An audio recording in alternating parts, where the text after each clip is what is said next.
C'est une addiction si tu n'en dors plus. C'est une addiction si tu en rêves, si ça cause des problèmes à tes proches, tu vois. L'addiction, c'est véritablement quand ça vient abîmer ta qualité de vie, la qualité de ton travail scolaire ou ton attention, par exemple.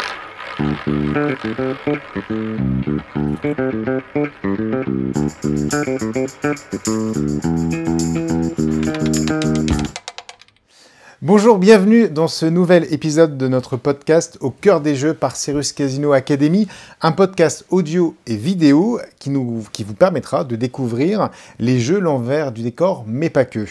Aujourd'hui, on va parler d'addiction avec notre invitée Stéphanie Hénard. Bonjour Stéphanie. Bonjour. Alors Stéphanie, on se connaît puisque tu nous as aidé à monter nos supports de formation il y a quelques années maintenant, oui. sur l'addiction aux jeux. Alors déjà, qu'est-ce que tu fais en fait dans la vie en quelque sorte? C'est quoi ton rôle? Alors moi, je suis psychologue de formation, spécialisée en addictologie. Et assez rapidement, je me suis spécialisée dans les jeux d'argent, à tel point que j'ai même travaillé dans un casino, tu te souviens? Ouais. J'ai travaillé au Casino Barrière de Lille, où j'aidais les joueurs en fait à ne pas complètement décompenser dans l'addiction. Donc là, aujourd'hui, je soigne des joueurs qui viennent au cabinet pour une thérapie classique en fait, sur les jeux, donc ou les joueurs ou l'entourage. Parfois, ils sont accompagnés par l'entourage. Et à côté de ça, je fais également des formations. J'apprends au personnel des casinos à communiquer avec ces joueurs-là qui sont quand même dans une difficulté particulière et qui sont quand même des clients pas tout à fait comme les autres. Donc je les aide à accompagner les joueurs dans leur parcours de jeu. On entend beaucoup dans les médias, on parle d'addiction aux écrans, d'addiction au téléphone, d'addiction au sucre aussi, mais c'était un petit peu galvaudé tout ça. C'est quoi la définition exacte de l'addiction?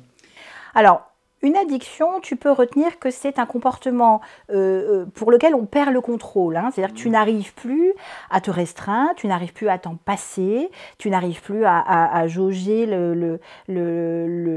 l'importance de ton comportement. Donc tu perds le contrôle, ça te crée des problèmes, et des problèmes significatif dans ta vie. Donc, il faut vraiment qu'il y ait un retentissement dans ta vie, sur ta qualité de vie, sur tes proches, sur ta santé mentale, sur ton travail, etc.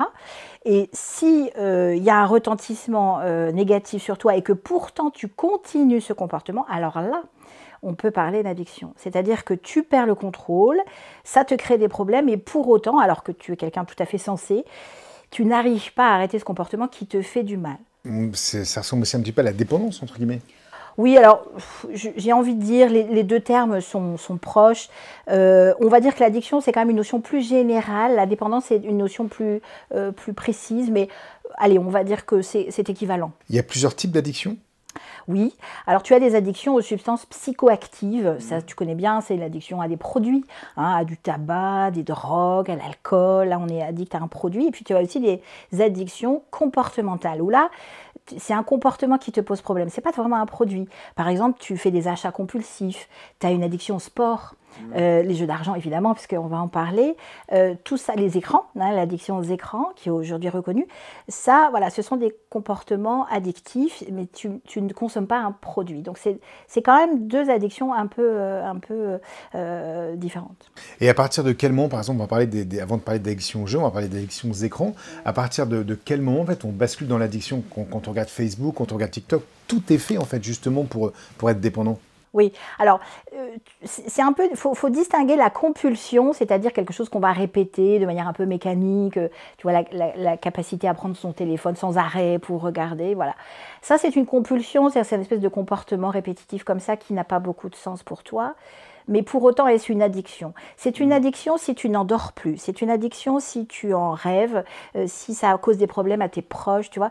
L'addiction, c'est véritablement quand ça vient abîmer ta qualité de vie, la qualité de ton travail scolaire ou ton attention, par exemple. Si tu n'en es pas là, on appelle ça plutôt une mauvaise habitude qui se change assez facilement. L'addiction, c'est un trouble, c'est un trouble médical qu'on soigne pas facilement. Quelque chose dont tu arrives facilement à te passer. Il faut croire que c'est probablement une petite manie négative, mais pas une addiction. Tu vois, c'est ça la différence, en fait. Et est-ce qu'une addiction, c'est forcément mal?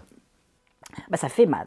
Ouais. Sinon, c'est pas une addiction. Être amoureux, par exemple, voilà, on peut pas se passer de quelqu'un, c'est pas une addiction. L'addiction, ça fait mal, c'est la définition. Sinon, on parle d'autre chose. au départ, ça fait du bien, tu fais quelque chose qui t'apporte du plaisir et ça dégénère.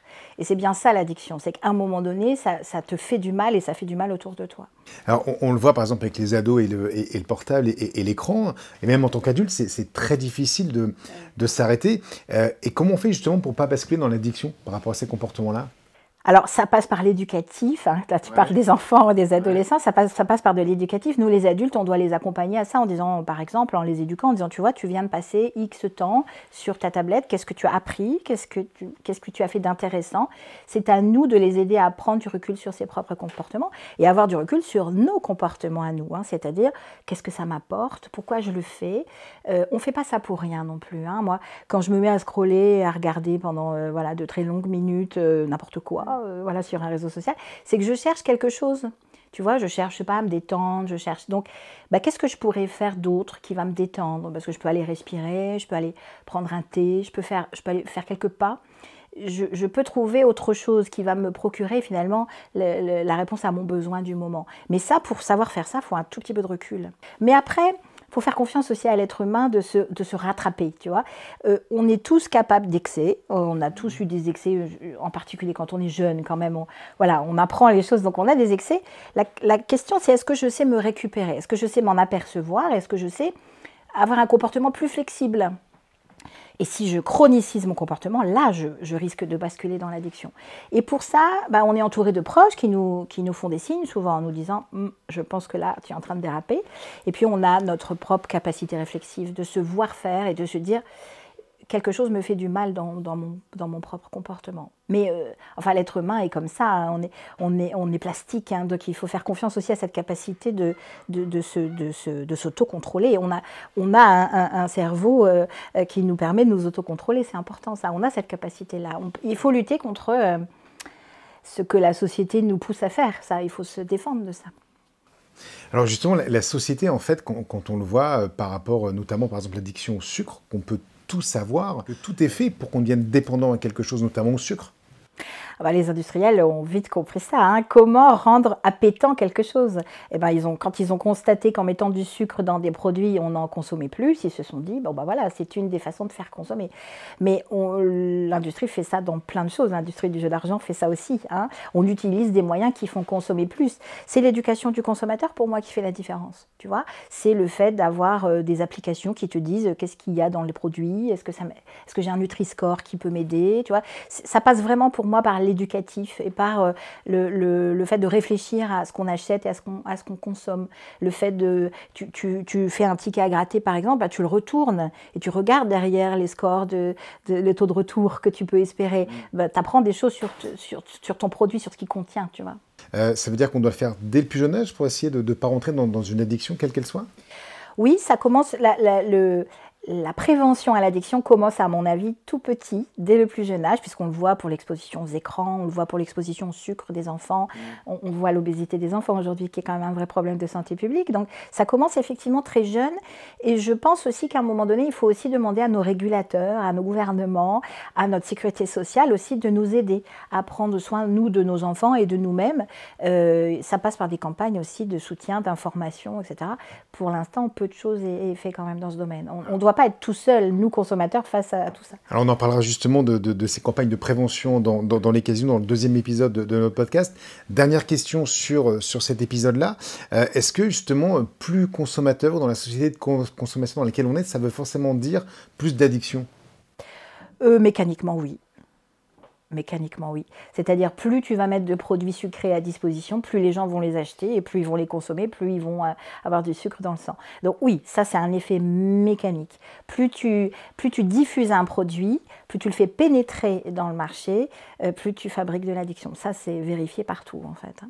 Merci beaucoup Stéphanie, je pense qu'on en a appris beaucoup plus sur l'addiction, que ce soit des addictions qui sont liées au comportement ou à des substances. Et dans un deuxième épisode, on va parler de l'addiction, mais plus spécifique au jeu, comment prévenir l'addiction au jeu, quelles sont les obligations des casinos. On se retrouve donc très vite dans un nouvel épisode de ce podcast Au cœur des jeux.